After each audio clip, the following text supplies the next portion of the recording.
Graça e paz, irmãos. Amém? Glória a Deus. Abra, por favor, a sua Bíblia lá em Mateus, capítulo 22. Vou estar lendo dos versículos 36 ao 40 e também 1 João 4, dos 7 ao 11. São os dois textos base para essa ministração. A gente vai estar falando sobre o amor. Mateus 22, do 36 ao 40. Diz assim: Mestre, qual é o grande mandamento da lei? E Jesus disse-lhe: Amarás o Senhor, teu Deus, de todo o teu coração, de toda a sua alma, de todo o teu pensamento. Este é o primeiro e grande mandamento. E o segundo, semelhante a este, é: Amarás o teu próximo como a ti mesmo. Desses dois mandamentos dependem toda a lei e os profetas. Amém? 1 João 4, do 7 ao 11 diz: Amados, amemo-nos uns aos outros, porque o amor é de Deus. E qualquer que amar é nascido de Deus e conhece a Deus. Aquele que não ama não conhece a Deus, porque Deus é amor. Nisto se manifestou o amor de Deus para conosco, que Deus enviou seu Filho unigênito ao mundo, para que por ele vivamos. Nisto está o amor, não em que nós tenhamos amado a Deus, mas em que ele nos amou e enviou seu Filho para a propiciação pelos nossos pecados. Amados, se Deus assim nos amou, também nós devemos amar uns aos outros. Amém? Glória a Deus. Com base nesses textos, que nós lemos, está bem forte aqui o amor, a ênfase que a palavra de Deus ela dá sobre o amor. E isso eu tenho para mim desde o comecinho ali, quando me converti, que a essência do Evangelho, a principal essência do Evangelho é o amor. E voltarmos à palavra de Deus, a lembrar do que ela diz, a nos colocar ali diante dela mais e mais e mais, como a gente fala às vezes aqui, passando mais uma demão, é muito importante para nós, irmãos, porque nossa carne, ela está aqui, e ela luta para ainda nos desviar do caminho da verdade.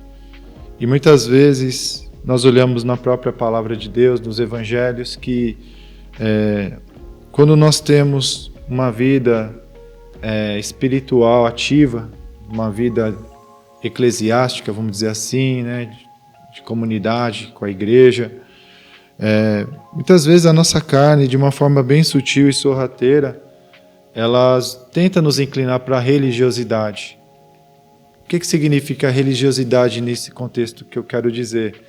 É o contexto onde nós temos aquela inclinação de, ao invés de nós nos aproximarmos das pessoas e amar essas pessoas para ser luz na vida delas, muitas vezes nós queremos nos afastar e ficar entre nós, simplesmente nos reunir como crentes, como cristãos e esquecer das pessoas lá fora. É muito confortável para a gente estar com pessoas que têm a mesma fé que a gente, que partilha dos mesmos valores que a gente, que não fala palavrão na nossa frente, e etc, etc, etc.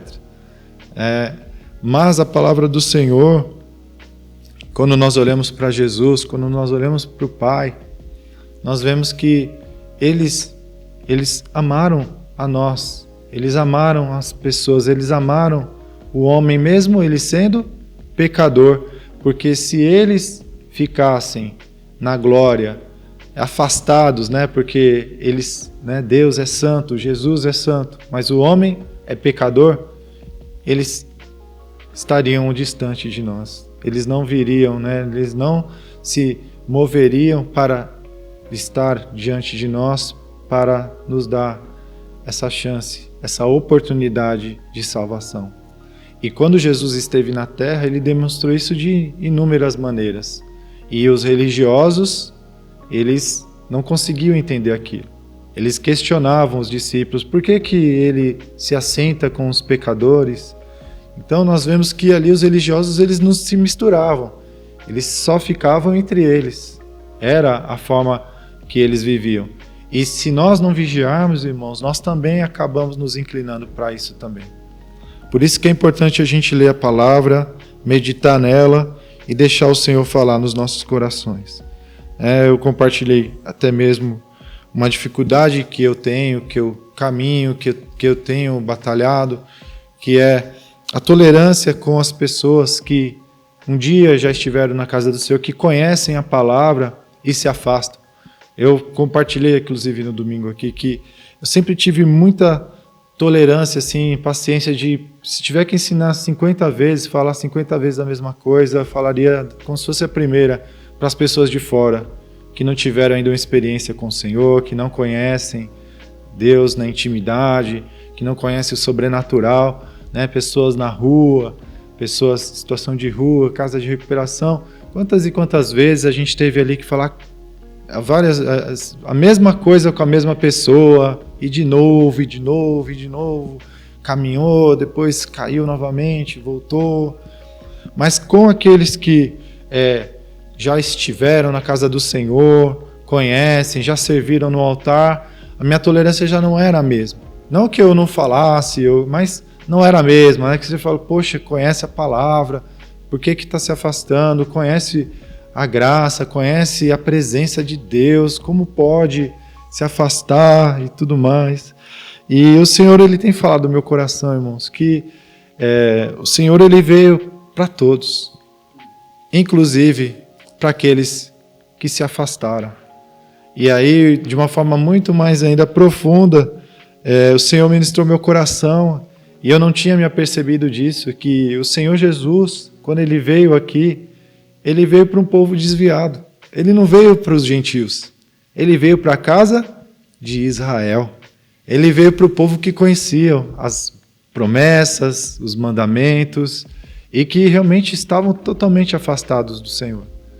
Então Ele veio toda vez que você vê ali Jesus ministrando aquelas multidões lá na praia, ou chamando os pecadores ao arrependimento, como, né, a palavra de Deus fala que Ele não veio para os sãos, mas sim para os doentes. Todas essas palavras, 95% das palavras que você verificar Jesus falando aqui, foram dirigidas a judeus, a israelitas, a povo de Deus desviado, que conhecia a palavra, ou que já tinha ouvido falar dos pais. Eles ouviam falar de Moisés, eles não eram os gregos, eles não eram talvez os africanos, americanos, que na época não era a terra descoberta ainda, mas já existiam pessoas provavelmente.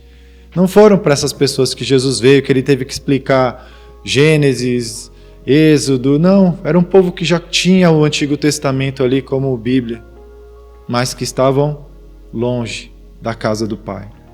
Então é uma palavra que veio para me confrontar, e se nós olharmos, irmãos, talvez no contexto que nós vivemos hoje, talvez haja mais pessoas que já conhecem a palavra e estão afastadas dos caminhos do Senhor do que pessoas que nunca ouviram falar de Jesus aqui, pelo menos aqui onde a gente mora, no Brasil.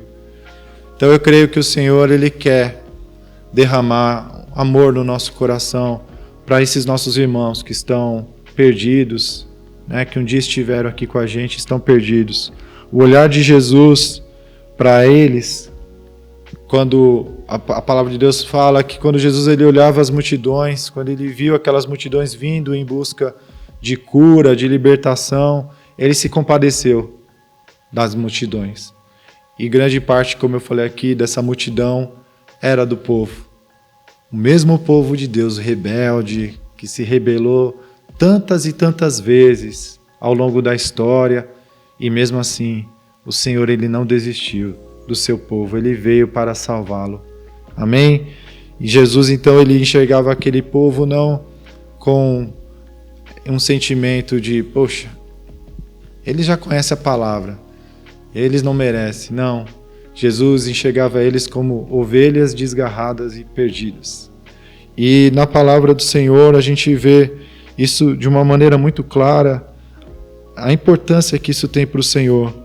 No mesmo texto ali, praticamente em Lucas, no capítulo... deixa eu só localizar aqui. Lucas 15, a gente ouve ali Jesus falar de 3 parábolas. E das 3 parábolas, o contexto é o mesmo, né? O assunto é o mesmo, né? Que o Senhor fala.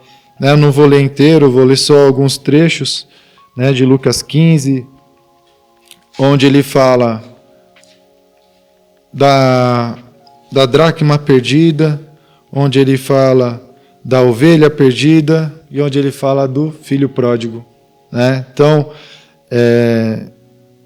Jesus ele diz assim: qual de vós é o homem que, possuindo 100 ovelhas e tendo perdido uma delas, não deixa as 99 no deserto e não vai em busca da que se havia perdido até achá-la?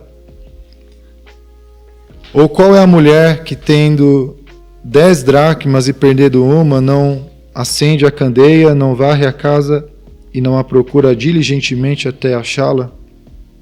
E falando da parábola do filho pródigo, levantando-se foi para o seu pai. Estando ele ainda longe, seu pai viu e teve compaixão dele. E correndo o abraçou e beijou, porque este meu filho era morto e reviveu, estava perdido e se achou, e começaram a regozijar-se. Então nós lemos na palavra que para cada uma dessas situações que o Senhor ele ilustrou ali através de parábolas, quando um pecador se arrepende, mas aí tenta enxergar um filho perdido, volta para casa, uma ovelha perdida é encontrada, uma dracma, algo muito valioso, né? Você procurou e encontrou.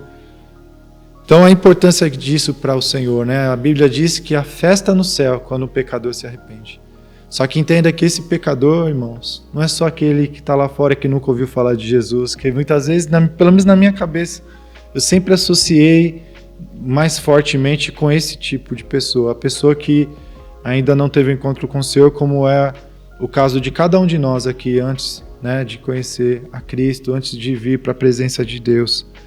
Mas esse pecador também é aquele que conheceu a palavra e por algum motivo ou outro ele se desviou dos caminhos do Senhor e quem sabe estava até pulando carnaval nesses dias aí.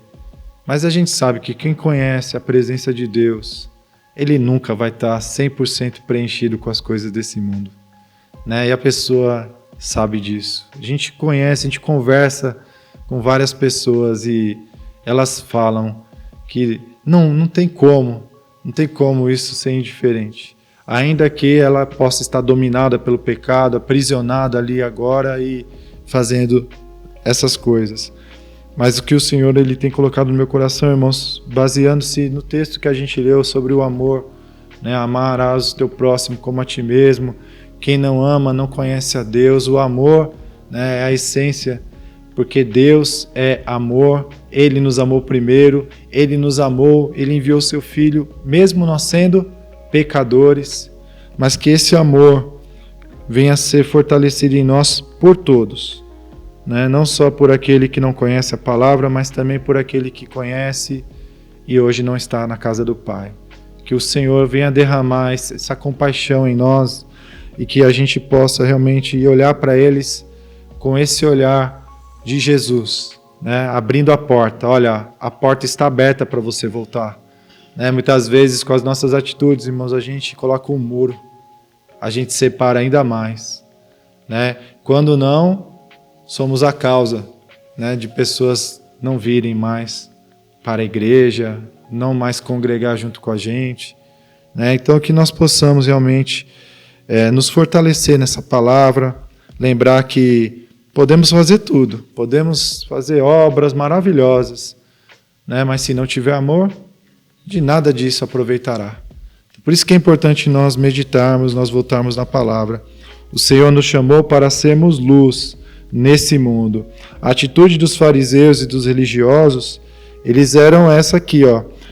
Antes do Senhor contar essas parábolas, né, falar sobre esses exemplos da dracma, da ovelha e do filho, ele foi indagado ali, né, pelos fariseus.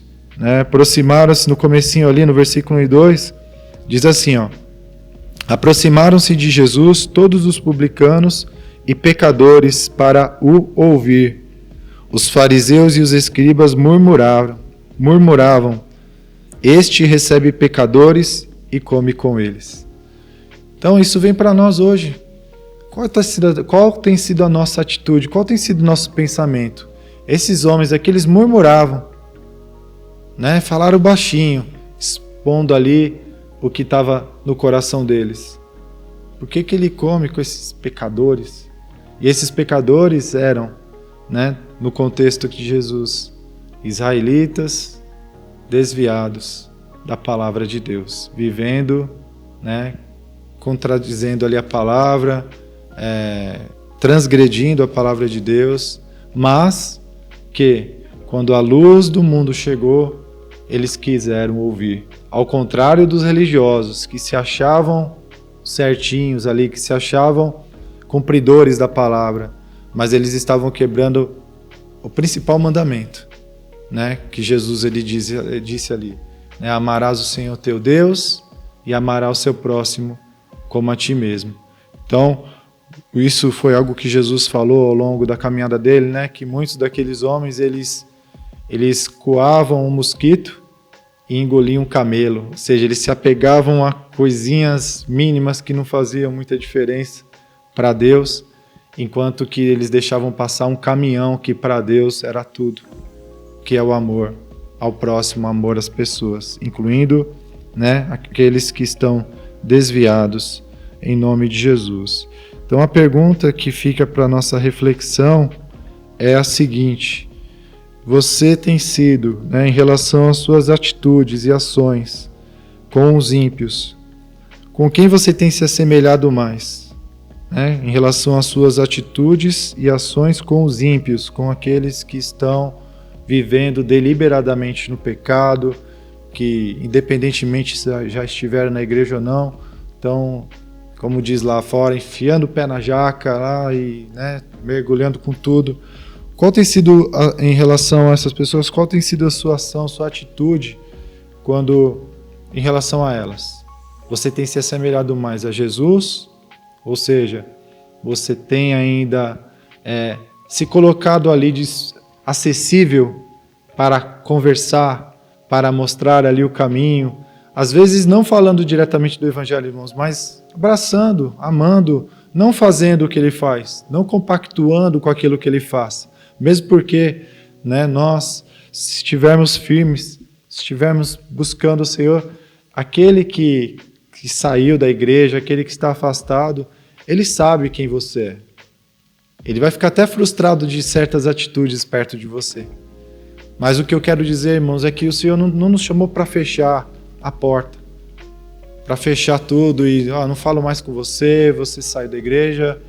E não é isso. Não foi isso que Jesus fez. Ele entrou no meio deles lá para mostrar a luz, para mostrar que o Pai está de braços abertos, esperando que eles voltem para casa. Que não importa o que tenha acontecido, o plano de Deus não mudou na vida dessas pessoas. Deus tem um plano, Deus tem um propósito na vida, né, de cada um dos seus filhos, mesmo que eles sejam como aquele filho pródigo que saiu da casa do pai, que foi querer conhecer o mundo lá fora. Mas o pai deixou a porta aberta para ele voltar. Que nós possamos ser assim, irmãos, que a gente possa ter esse amor, esse cuidado de deixar a porta aberta. Muitas vezes a gente fala, se você for, também você não volta mais. São palavras difíceis, porque elas são complicadas de você mudar elas. Então não fale. Deixa a pessoa livre para fazer as suas escolhas, sim. Deixa ela voar para onde ela quiser, pode ir. Mas faça com que ela entenda com toda certeza de que se ela se arrepender, se ela mudar de ideia, ela pode voltar porque a porta vai estar aberta. Em nome de Jesus, irmãos. E se mistura, irmãos. Se mistura como fermento. Está lá na fila, pessoal falando lá, tudo. Né? Não seja um fariseu, eu vou me afastar porque essas pessoas, elas falam umas coisas. Seja luz, seja bênção. É isso que o Senhor tem nos chamado, é para isso que Ele tem nos chamado. Então, essa é a palavra que eu gostaria de compartilhar hoje, né? Que o Senhor venha trabalhar isso em nós nesses dias e venha complementar cada vez mais, né? Para que nós possamos lembrar do exemplo de Jesus e também do exemplo dos fariseus, para não copiar eles de maneira alguma, né? Então, quando o parente lá, o primo chamar para almoçar em casa, vai lá almoçar, irmão, se revista, ore, abençoa aquela casa. Quando você chegar lá, você fala, paz seja nesta casa, seja um canal de bênção, seja o pacificador da família, seja alguém alegre, né, que leve a alegria e que sim, diante das oportunidades, dê o seu testemunho de conversão ali, né, fale da palavra de Deus, dos comentários que as pessoas começam a falar das coisas que têm acontecido no mundo e você pode contribuir ali com o teu olhar, né, bíblico, com o teu olhar espiritual ali, à medida que o Espírito do Senhor vai te conduzindo. Mas é isso, irmãos, o Senhor não nos chamou para nos afastar, para, sabe, ficar num mosteiro lá isolado, orando 24 horas ali, não tendo contato com a sociedade. Pelo contrário, nós oramos, nos revestimos assim como o Senhor Jesus ele fazia, para estar diante das pessoas e ser luz, e ser sal, ser bênção, que era o que ele fez, que ele fazia e que nós hoje temos a missão de fazer, dando continuidade à obra dele. Amém? Glória a Deus, feche os seus olhos, nós vamos orar aqui e agradecer ao Senhor. Pai, muito obrigado, Senhor, por essa oportunidade de juntos aqui estarmos meditando na Tua palavra, Pai, lembrando, Senhor Deus, da essência do amor a Ti, do amor ao próximo, e esse amor que não faz acepção de pessoas, esse amor que não está, Pai, dirigido somente às pessoas pecadoras, que não conhecem ao Senhor, mas também àqueles que conhecem, que já estiveram na Tua casa, que já estiveram ministrando, que já estiveram servindo aqui, Pai. Senhor Deus, que a Tua compaixão, o Teu amor, Pai, venha encher o nosso coração poderosamente para termos sabedoria, para chamar de volta os nossos irmãos perdidos, os nossos irmãos que, por algum motivo, Pai, se desanimaram com a igreja, Pai, se decepcionaram ou caíram mesmo numa tentação, não vigiaram, Pai. No nome de Jesus, o Senhor não nos levantou para sermos juízes, mas sim para sermos árvores frutíferas, que eles venham comer, Pai, do fruto que saia da nossa vida e tenham saudade, queiram voltar, Pai, para a Tua casa, para a Tua presença, Senhor.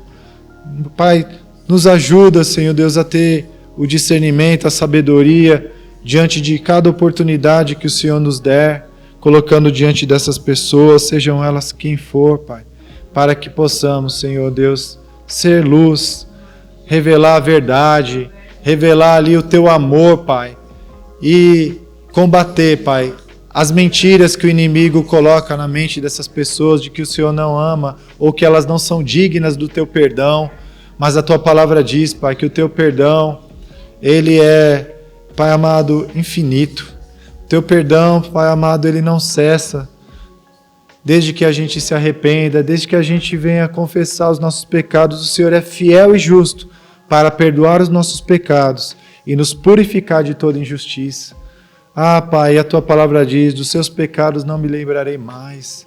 No nome de Jesus, Senhor Deus, desperta aquele que dorme, desperta aquele, Pai, que por algum vacilo, Pai, acabou querendo conhecer o mundo lá fora, mas em nome de Jesus, usa as nossas vidas, Pai, para que o Teu amor venha prevalecer e que nós não sejamos como religiosos, mas sim, Pai, venhamos conhecer o Teu coração, conhecer a Tua essência e viver, Pai, o Teu evangelho verdadeiro nessa terra, Pai, não nos corrompendo com o pecado, não nos contaminando, mas sim, Pai, sendo aqueles que tira aquele que está em pecado para trazer de volta para a casa do Pai, em nome de Jesus, onde será tratado como filho amado, do mesmo jeito que aqueles que permaneceram na casa, assim como o Senhor nos demonstrou naquela parábola, Pai, e que nós possamos nos alegrar, ao contrário daquele irmão mais velho, nós possamos nos alegrar, Pai, quando os nossos irmãos voltarem para casa e compartilharem conosco da herança que o Senhor nos deu, de vida, de paz, de abundância. Em nome de Jesus, Senhor Deus, nós oramos e te agradecemos. Amém. Glória a Deus. Que a graça do nosso Senhor Jesus Cristo, o amor de Deus e a comunhão do Espírito Santo sejam conosco. Em nome de Jesus. Amém.